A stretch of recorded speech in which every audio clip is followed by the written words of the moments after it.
오늘 아침 하나님께서 우리에게 주신 말씀은 열왕기하 9장 14절부터 26절까지 말씀입니다. 14절부터 한 절씩 교독하시고 마지막 26절은 다 같이 한 목소리로 합독하시겠습니다.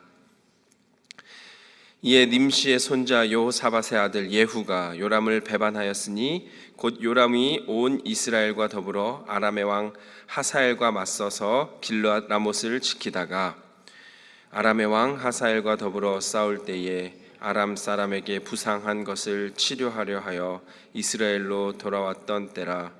예후가 이르되 너희 뜻에 합당하거든 한 사람이라도 이 성에서 도망하여 이스라엘에 알리러 가지 못하게 하라 하니라. 예후가 병거를 타고 이스라엘로 가니 요람 왕이 거기에 누워 있었음이라. 유다 왕 아하시야는 요람을 보러 내려왔더라. 이스라엘 망대에 파수꾼 하나가 서 있더니 예후의 무리가 오는 것을 보고 이르되 내가 한 무리를 보나이다 하니 요람이 이르되 한 사람을 말에 태워 보내어 맞이하여 평안하냐 묻게 하라 하는지라. 한 사람이 말을 타고 가서 만나 이르되 왕의 말씀이 평안하냐 하시더이다 하매 예후가 이르되 평안이 내게 상관이 있느냐 내 뒤로 물러나라 하니라. 파수꾼이 전하여 이르되 사자가 그들에게 갔으나 돌아오지 아니하나이다 하는지라. 다시 한 사람을 말에 태워 보내었더니 그들에게 가서 이르되 왕의 말씀이 평안하냐 하시더이다 하매 예후가 이르되 평안이 내게 상관이 있느냐 내 뒤를 따르라 하더라. 파수꾼이 또 전하여 이르되 그도 그들에게까지 갔으나 돌아오지 아니하고 그 병거 모는 것이 님시의 손자 예후가 모는 것 같이 미치게 모나이다 하니 요람이 이르되 메우라 하매 그의 병거를 메운지라. 이스라엘 왕 요람과 유다 왕 아하시야가 각각 그의 병거를 타고 가서 예후를 맞을새 이스라엘 사람 나봇의 토지에서 만나매 요람이 예후를 보고 이르되 예후야 평안하냐 하니 대답하되 내 어머니 이세벨의 음행과 술수가 이렇게 많으니 어찌 평안이 있으랴 하더라. 요람이 곧 손을 돌이켜 도망하며 아하시야에게 이르되 아하시야여 반역이로다 하니 예후가 힘을 다하여 활을 당겨 요람의 두 팔 사이를 쏘니 화살이 그의 염통을 꿰뚫고 나오매 그가 병거 가운데 엎드려진지라. 예후가 그의 장관 빗갈에게 이르되 그 시체를 가져다가 이스라엘 사람 나봇의 밭에 던지라.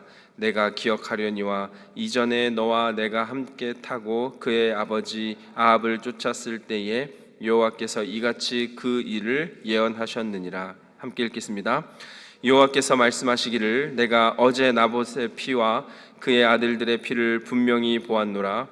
여호와께서 또 말씀하시기를 이 토지에서 내게 갚으리라 하셨으니 그런즉 여호와의 말씀대로 그의 시체를 가져다가 이 밭에 던질지니라 하는지라. 아멘. 하나님의 말씀입니다. 오늘 본문은 하나님께서 심판하시는 장면이 나타나고 있습니다. 하나님의 뜻을 거스른 사람들은 하나님께 심판받는다는 것을 전하고 있습니다. 심판의 대상은 북이스라엘 요람 왕과 남유다 아하시야 왕 그리고 후에 나올 아합 왕의 왕비 이세벨입니다. 이들은 모두 사악한 북이스라엘 왕 아합과 연관된 사람들입니다. 먼저 북이스라엘의 왕인 요람은 아합의 아들입니다. 그리고 남유다 아하시야는 아합의 외손자이고 그리고 이세벨은 아합의 부인이며 우리가 잘 아는 극악한 왕비였습니다. 하나님께서는 아합에게 선언하신 그대로 그 당대는 아니지만 그 후대에 이와 같은 심판을 단행하신 것입니다. 중요한 것은 이 사람들이 심판받는 이유가 그들의 악행 때문이었습니다. 그리고 그들에게 내린 하나님의 심판은 아주 정확하게 이루어지고 더 나아가 모든 역사가 하나님의 계획 아래에 있음을 우리는 알 수 있습니다. 그리고 무엇보다도 하나님께서는 준비된 사람을 택하셔서 하나님께서 일하시는 도구로 사용하신다는 것을 우리는 본문을 통해 알 수 있습니다. 이에 우리는 오늘 새벽에 주신 말씀을 통해 분명하게 알아야 하는 몇 가지를 살펴보고자 합니다. 첫 번째 우리가 알아야 할 것이 있습니다. 하나님을 떠나서는 참 평안을 누릴 수 없다는 것입니다. 오늘 본문에 보면 아람과 전투 중 부상을 입어서 치료하려고 이스라엘로 돌아왔던 요람 왕, 이 요람 왕은 예후가 왜 자기에게 다가오는지를 전혀 알지 못했습니다. 그래서 요람은 단지 지금 치르고 있는 전쟁이 어떻게 돌아가고 있는가, 그것에 대해서 궁금하여서 예후가 다가올 때 거듭 전령을 보내어 평안하냐라고 물어본 것입니다.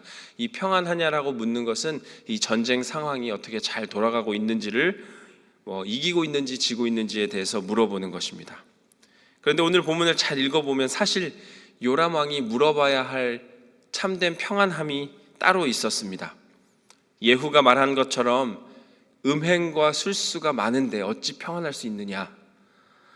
그러니 아람과의 전투에서 평안을 얻을 수 있는지가 중요한 것이 아니라 사실은 요람이 하나님께 불순종하고 있는데 그 불순종으로 인하여 평안이 있을 수 있느냐. 다시 말해 하나님께 불순종한 왕과 그 나라에는 진정한 평안이 허락되지 않는다는 것을 우리는 본문을 통해 알 수 있습니다. 이 말씀 앞에서 우리는 우리 스스로를 돌아보아야 합니다. 우리는 어떻습니까? 우리가 혹시 요람처럼 잘못 생각하고 있지 않은지 한번 돌아봐야 할 때입니다. 내 건강이나 내 경제적인 안녕에 대해서는 늘 큰 관심을 가지고 평안한지 스스로 돌아볼 때가 많지만 진정한 평안인 샬롬, 하나님과 함께하는 것에는 관심이 없지 않은지 우리 스스로를 주의해 보아야 합니다. 그러고 우리는 깨달을 게 있습니다. 참 평안, 진정한 샬롬은 하나님과 함께할 때만 있다는 것입니다. 오늘 본문 속 심판받는 이들의 죄는 하나입니다. 우상 숭배, 다시 말해 하나님과 멀리 떨어진 죄입니다. 이것은 이세벨과 아합으로 말미암은 죄입니다. 그리고 이러한 우상 숭배가 그 가문에만 머무는 것이 아니라 다윗의 길을 쫓던 남유다의 많은 왕들의 삶까지도 변화를 주었습니다. 남유다 여호람이 아합의 딸 아달랴와 결혼하는 그 순간부터 남유다에게까지 우상 숭배의 그늘이 그리우게 된 것입니다. 물론 히스기야나 요시야의 종교 개혁이 중간에 있긴 했지만 그 이유는 멸망 때까지 다윗의 길을 버려버리고 여호와 보시기에 가증한 일을 행하는, 그리하여 결국 바벨론 제국의 멸망을 당하고 마는 일을 경험할 수밖에 없었습니다. 그렇게 하나님을 떠나는 것은 진정한 평안인 샬롬과 멀어지는 것입니다. 오늘 말씀 속에 요람과 아하시야 그리고 이세벨의 죽음을 보며 우리는 우리의 모습을 되돌아봐야 합니다. 여러분, 우리는 늘 죄 가운데 살아가고 있는 죄인입니다. 삶의 많은 것들이 사실 우상이 되어 있을 때가 참 많이 있습니다. 세상의 재물이나 나의 지위나 명예 혹은 내 자존심이 하나님보다 앞서 있을 때가 참 많이도 있습니다. 때로는 나의 자녀가 하나님보다 먼저일 때가 많았고 내가 해야 할 일들과 내게 주어진 시간을 내가 어떻게 보내는 것인가, 이게 더 귀하게 여겨질 때가 참 많이 있었습니다. 그래서 우리가 스스로에게 평안하냐 물어보지만 사실 그것이 하나님 안에서의 진정한 평안인지 되돌아봐야 할 때인 것입니다. 여러분, 이제 이 새벽 우리는 말씀 앞에서 깨어나 이것을 기억해야 합니다. 하나님을 떠나서는 참된 평안, 샬롬이 있을 수 없습니다. 하나님의 자비하심과 그리스도의 보혈의 공로로만이 우리가 구원에 이를 수 있습니다. 감히 어떻게 하나님 없이 다른 것을 추구함으로 우리가 영생에 이르고 평안을 얻을 수 있겠습니까? 이제 이것을 기억하여 죄 가운데 죽을 수밖에 없는 우리를 살리신 하나님을 찬양하며 하나님 안에 거하며 하나님께만 예배하여 그분 안에서 진정한 평안, 샬롬의 삶을 살기를 주님의 이름으로 소망합니다. 우리가 두 번째 알아야 할 것이 있습니다. 그것은 일을 시작하신 하나님께서는 그 일을 분명하게 마무리하신다는 것입니다. 여러분, 하나님은 분명하고 정확하게 일하시는 분이십니다. 오늘 예후를 통하여 일하시는 하나님, 그 하나님의 일하심을 바라보며 1.1획의 오차도 없이 일하시는 그 모습을 우리는 발견할 수 있습니다. 오늘 본문은 아니지만 열왕기상 19장 16절 17절에 이런 말씀이 기록되어 있습니다. 제가 읽어드리겠습니다. 너는 또 님시 아들 예후에게 기름을 부어 이스라엘의 왕이 되게 하고 또 아벨 무훌라 사밧의 아들 엘리사에게 기름을 부어 너를 대신하여 선지자가 되게 하라. 하사엘의 칼을 피하는 자를 예후가 죽일 것이요 예후의 칼을 피하는 자를 엘리사가 죽이리라. 하나님께서는 엘리야에게 미리 말씀하신 그대로 아람의 왕 하사엘의 군대에 이스라엘에게 부상을 입고 이스라엘로 피해왔던 요람을 예후를 들어 그 예후의 손에 죽게 하셨습니다. 이렇게 하나님의 말씀은 분명하고 정확하게 이루어지는 것입니다. 그리고 일을 시작하신 하나님께서는 그 일을 너무나도 정확하게 마무리하십니다. 여러분, 하나님은 악을 내버려 두지 않으십니다. 그리고 억울한 자의 원한을 풀어주시며 공의를 세우시는 정의로운 심판자이십니다. 또한 이것은 하나님의 심판의 무서움을 우리에게 경고하는 것이기도 합니다.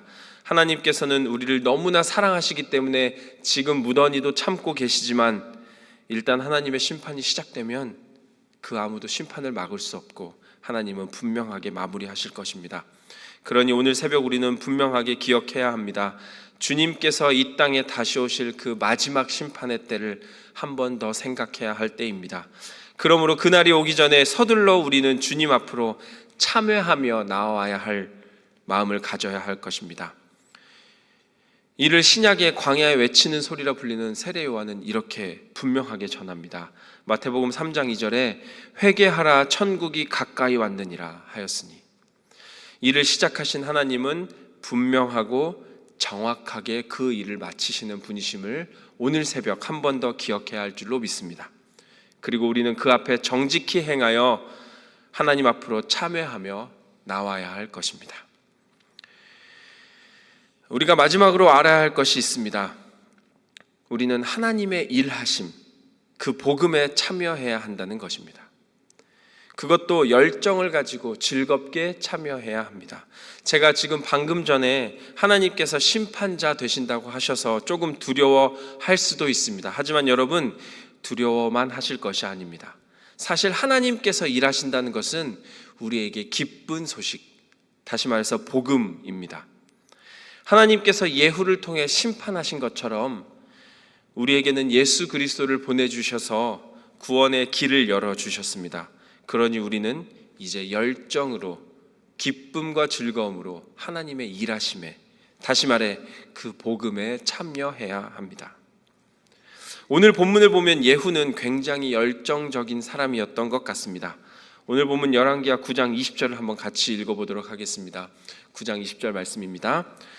파수꾼이 또 전하여 이르되 그도 그들에게까지 갔으나 돌아오지 아니하고 그 병거 모는 것이 님시의 손자 예후가 모는 것 같이 미치게 모나이다 하니, 이 말씀은 예후가 술에 모는 모습을 표현할 때에 예후가 모는 것 같이 미치게 모나이다 하고 비유에 사용될 만큼 그렇게 열정적인 모습이 있었던 것 같습니다. 예후의 이런 성품은 하나님께서 심판의 도구로 사용하실 때도 그대로 적용되었습니다. 그 예후는 불같이 미치게 요람과 아하시야 그리고 이세벨을 처단합니다. 어제 본문이었던 열왕기하 9장 11절에도 오늘 20절과 비슷한 본문이 나옵니다. 11절을 제가 읽어드리겠습니다. 예후가 나와서 그의 주인의 신복들에게 이르니 한 사람이 그에게 묻되 평안하냐? 그 미친 자가 무슨 까닭으로 그대에게 왔더냐? 대답하되 그대들이 그 사람과 그가 말한 것을 알리라 하더라. 어제 11절에도 보면 예후의 동료들이 엘리사가 보낸 청년을 바라보며 미친 자라고 묘사하고 있습니다. 미친 자라고 표현한 것이 사실 오늘과 어제 본문에서는 하나님의 뜻을 실현하는 자를 말하고 있습니다. 하나님의 뜻을 실현하는 엘리사의 제자를 미친 자라 표현했는데 오늘 본문에서도 예후는 미치게 병거를 모는 자로 묘사됩니다. 이것은 예후가 이제 어제 나왔던 엘리사의 제자 청년처럼 오직 하나님의 일을 실현하고 있음을 암시하는 말씀입니다. 여러분, 우리에게도 이런 열정이 있어야 할 것입니다. 하나님의 일에 미치도록 참여해야 합니다. 하나님의 일에 큰 열정으로, 기쁨과 즐거움으로, 열심과 전심으로 참여해야 합니다. 이런 열정을 가진 자야말로 왕 앞에서도 담대히 하나님의 일을 선포할 수 있게 되는 것입니다.